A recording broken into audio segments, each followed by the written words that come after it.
अस्सलाम वालेकुम everyone, this is Ali. Most welcome to my channel professional mentor. मैं हूं आपका दोस्त और होस्ट मोहम्मद अली। आज की इस वीडियो में इंशाल्लाह हम एडवांस एचटीएमएल सीखने वाले हैं। ये सारा कोर्स हमने कवर कर लिया था, जिसमें text formatting, link to an anchor tag, link to another site, ये दैट सारा कुछ हमने कर लिया था। ठीक है, तो यहाँ पर कुछ और भी चीजें मैं ऐड करूंगा, जिसमें सबसे पहले आएगा डिस्क्रिप्शन लिस्ट। तो ये मैंने एक लिस्ट और ऐड की है, जो कि हमने आज की इस वीडियो में पढ़नी है। ठीक है, आज हम एक फोल्डर नया बनाएंगे, ट्यूब 6 डॉट है। तो हमारा ट्यूटोरियल नंबर 2 है, लेकिन ये मैं वैसे ही बना रहा हूँ ट्यूटोरियल नंबर 6 का फोल्डर। ठीक है, यहाँ पर हम क्या करेंगे, इंडेक्स डॉट एचटीएमएल लिखेंगे एंड दैट्स इट। नई फाइल खोलेंगे, एक्सक्लेमेशन मार्क, और उसके बाद नीचे आ जाएंगे। टाइटल हम बदल देंगे, यहाँ पर इसको लिख देंगे एडवांस एचटीएमएल, एडवांस एचटीएमएल।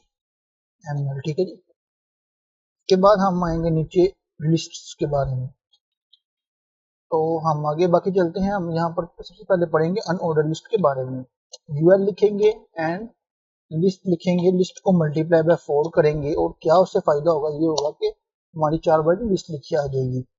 उसके बाद हम कंट्रोल आल्ट और डाउन एरो की का बटन प्रेस कर रहे होंगे, तो होम लिख देंगे चारों जगह पर। ठीक है, उसके बाद मैं क्या करूंगा, सेव कर दूंगा। ठीक है, सेव करने के बाद मैं गो लाइव पे जाऊंगा, अपने ब्राउजर पे देखूंगा कि मेरा प्रोजेक्ट किस तरह का नजर आ रहा है।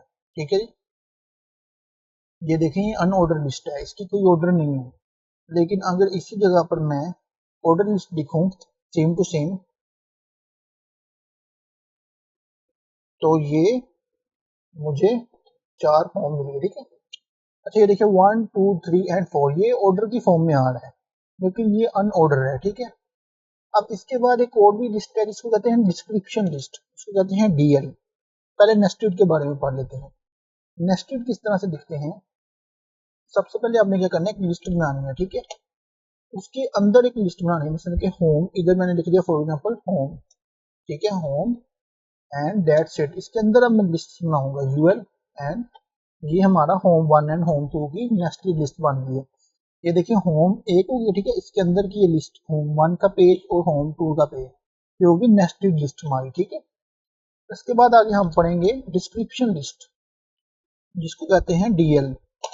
ठीक है, डीएल लगाने के बाद हम डीटी लिखेंगे एंड डीडी, ये हमारा होम 1 एंड होम 2 आ जाएगा। ये भी सेम टू सेम ही होता है, इतना कोई फर्क नहीं होता। बस इसमें ये होता है कि जो हमने यहाँ पर डॉट डॉट आ रहे हैं, यहाँ पर डॉट डॉट नहीं आते, ये डिस्क्रिप्शन की फॉर्म में आते हैं, होम 1 एंड होम 2। ठीक है जी, और अगर आप इस तरह नहीं चाहते, इसको मिटाना चाहते हैं, तो यहाँ पर आप डिस्क्रिप्शन भी इस तरह से लिख सकते हैं। मतलब कि मैं लिख देता हूँ रिमूव करके, दिस इज ऑन पेज।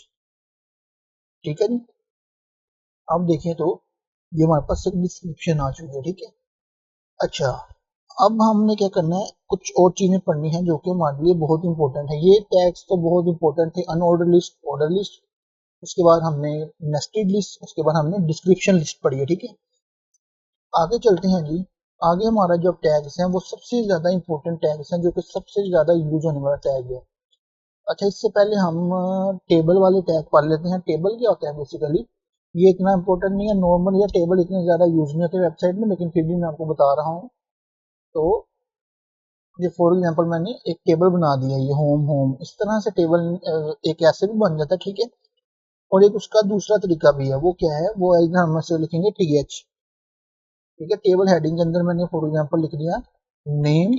ठीक है जी, सेकंड मैंने लिख दिया एज, और उसके बाद थर्ड मैंने लिख दिया सिटी। सिटी भी आप लिख सकते हैं, टीएच सिटी, ये देखें सिटी आ चुका। ठीक है, अब इसके बाद आप एक और रो बनाएंगे, उससे क्या करेंगे, रो बनाएंगे। ठीक है, और इसके अंदर टेबल डिस्क्रिप्शन लिखेंगे। ठीक है, जोहन, जो आप मर्जी आपका नाम है वो लिख दे। ठीक है, अभी फिलहाल age 20 and from London, city London. ठीक है जी, ये हमारी वर्कर की प्रोफाइल आ गई। अब होम अबाउट कॉन्टेक्ट सर्विसेज आ रहा है। ठीक है, अच्छा यहाँ पर मैं थोड़ी सी माइनर सी चेंजिंग्स करूंगा, वो चेंजिंग से करूंगा, हल्की सी सीएसएस अप्लाई करूंगा। अभी आपने इसको समझना नहीं है, सिर्फ मैं आपको सिर्फ दिखाने के लिए कर रहा हूँ। वो भी इसलिए कि ये जो हमारा है ना, टेबल को हम इसके अंदर जो th है इसको हम बॉर्डर दे देंगे one pixel solid red and blue. ये देखें, अब ये देखें इस तरह से हो गया। अब ये हमें इधर अगर देखें आके टेबल पे तो हमें इस चीज की जरूरत नहीं है, अब इसको हम रिमूव कर देंगे। ठीक है, अब अगर देखेंगे आप टेबल को तो टेबल कुछ इस तरह से नजर आ रहा है। ये नीचे आपको नजर आ रहा है नेम, एज एंड सिटी। मैं थोड़ा सा जूम भी करके दिखाता हूँ। ये कुछ इस तरह से नजर आ रहा है, थोड़ी सी खूबसूरती आई है, तो इस तरह से होता है। ठीक है, अभी आपने CSS को नहीं समझना, अभी हम सिर्फ HTML पे हैं। ठीक है, अब आगे हमारा बड़ा इंपॉर्टेंट टैग आ रहा है। वो टैग वो है जो कि सबसे ज्यादा यूज होने वाला है, ये है इनपुट टैग। अगर मैं इधर टाइप मिटा के आपको दिखाऊं तो यहाँ पर बहुत ज्यादा इनपुट टैब है, जिसमें नंबर है, हिडन है, फाइल है, इमेज है, मंथ है, नंबर, अच्छा मंथ भी है, रेडियो, उसके बाद रेंज, रीसेट, सर्च और सबमिट, टेक्स्ट एंड यूआरएल, बहुत से ज्यादा है। ठीक है, हमने जिसको अब सिलेक्ट करना है वो है डेट। ठीक है जी, डेट वाले को हमने फॉर एग्जांपल डेट डालनी है अपनी। ठीक है, तो अगर आप देखेंगे जाके तो ये देखें नीचे डेट आ चुकी है। मैं थोड़ा सा बियर टैग डालूंगा यहाँ पर, लाइन ब्रेकिंग का टैग। ठीक है, उससे क्या होगा, थोड़ी सी स्पेस आ जाएगी। अब ये देखें, ये हमें यहाँ पर डेट शो हो रही है। अब डेट भी आप डाल सकते हैं, कौन सी मर्जी डेट डाल लें यहाँ पर, जुलाई 4 जैसे इस तरह करके आपने डेट डाल ली। अब इसको आप अंदर से भी स्टाइल कर सकते हैं, मगर अभी जरूरत हमें नहीं है। और इसके अंदर आप एक और काम भी कर सकते हैं, चाहें तो रिक्वायर्ड। ये रिक्वायर्ड से क्या होगा आपका, कि डेट देना जरूरी हो जाएगी। ठीक है, तो ये एक एट्रीब्यूट है, रिक्वायर्ड जो है वो एक एट्रीब्यूट है। ठीक है, तो इसमें इसके अलावा भी बहुत से इनपुट्स हैं, डेट के अलावा भी आप इसके ऊपर इनपुट और दे सकते हैं, चाहे तो टेक्स्ट भी दे सकते हैं। इसके अलावा टाइम, रिक्वायर्ड, सबमिट, ये हमने सबमिट का भी एक इनपुट दे दिया। तो ये देखें एक पूरा एरिया बन के आ गया। फॉर एग्जांपल मेरा नाम है मोहम्मद अली। ठीक है, इधर मैं क्या करता हूँ, प्लेस होल्डर में नेम दे देता हूँ साथ। ठीक है, मैं चाहता हूँ कि मेरा नेम आ जाए। ठीक है, मैं इधर प्लेस होल्डर लिखूंगा और उसके अंदर लिखूंगा नेम। हमने देना एंटर योर नेम। ठीक है जी, अब अगर मैं इसको रिमूव करता हूँ तो ये देखिए एंटर योर नेम आ चुका है। अब मैं इधर लिखता हूँ मोहम्मद अली फॉर एग्जाम्पल। ठीक है, इसके बाद मैंने डेट डाली, कोई भी आप डेट डाल दें, आप डेट ऑफ बर्थ डाल दें फॉर एग्जाम्पल। तो अगर मैं अभी एग्जाम्पल से डाल देता हूँ कोई से भी, तो ये भी हम यहाँ से कम कर सकते हैं, चाहे तो ऊपर जाए और यहाँ से कुछ भी डाल दें। मैं अपनी नहीं डाल रहा, ये जूम निकालने की ये मेरी है, मैं इससे बड़ा ही हूँ। ठीक है, इसके बाद टाइम भी आप डाल सकते हैं 12 11 AM एंड दैट्स इट।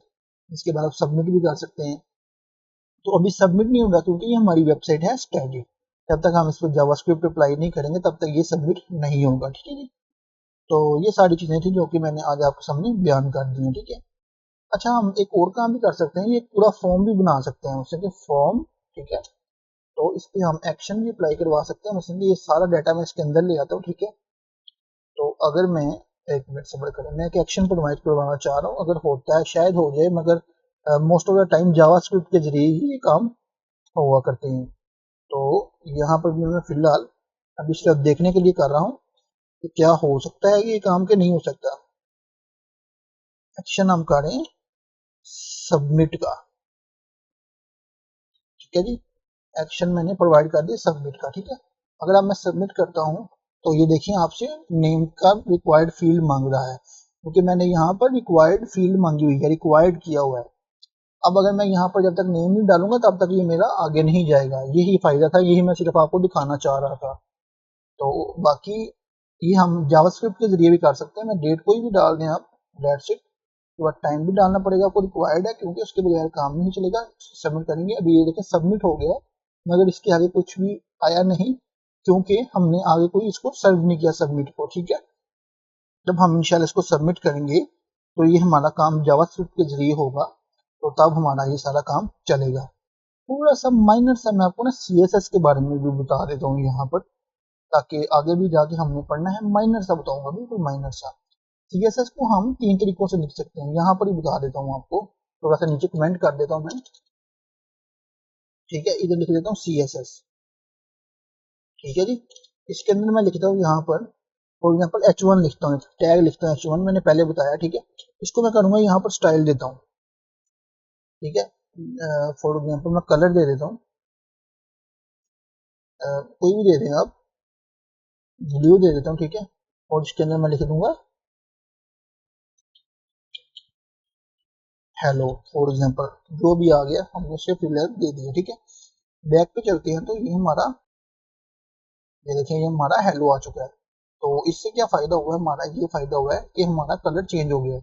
इसको कहते हैं इंटरनल सीएसएस। एक होती है इंटरनल, एक होती है एक्सटर्नल, एक होती है इनलाइन। अब मैं इसी को ही रिमूव करके यहाँ पर, तो आपको ऊपर जाके इंटरनल भी लिख के दिखाता हूँ। ये जो हमने लिखी है स्टाइल की, ये जो फॉर्म लिखी हुई है, जिस तरह से हमने टेबल को स्टाइल की है, इसे कहते हैं इंटरनल सीएसएस। इसका एक और भी तरीका है, वो क्या है, आप इसी फोल्डर को चूज करते हुए यहाँ पर एक style dot C S S के नाम से फोल्डर बना दें, style dot C S S के नाम से फोल्डर बना दें, और फिर क्या करें, यहाँ पर इसको लिंक कर दें, लिंक, ठीक है। ये सबसे बेटर वे है और इंडस्ट्री में यही यूज किया जाता है, ठीक है। इसके बाद आपने क्या करना है, यहाँ पर आके आपने इधर आप अप्लाई करना है H1 के ऊपर curly brackets and that's it. Colour red कर दिया अभी फिलहाल के लिए, हम दिखना चाह रहे हैं सिर्फ कि सीएसएस अप्लाई हुई है, ये देखिए सीएसएस अप्लाई हो गई है, ठीक है। तो ये सारा प्रोसीजर था जो कि मैंने थोड़ा सा आपको कुछ सीएसएस के प्रोसेस बताएंगे, किस तरह से सीएसएस अप्लाई की जा सकती है, और कुछ मैंने लिस्ट नेस्टेड लिस्ट और ये चीज़ों के बारे में बताया, और टेबल्स के बारे में बताया, और साथ में मैंने सबमिट करना फॉर्म को सिखाया, ठीक है जी। तो तब तक के लिए, अगली वीडियो तक के लिए को दे दीजिए इजाजत। अल्लाह हाफिज़।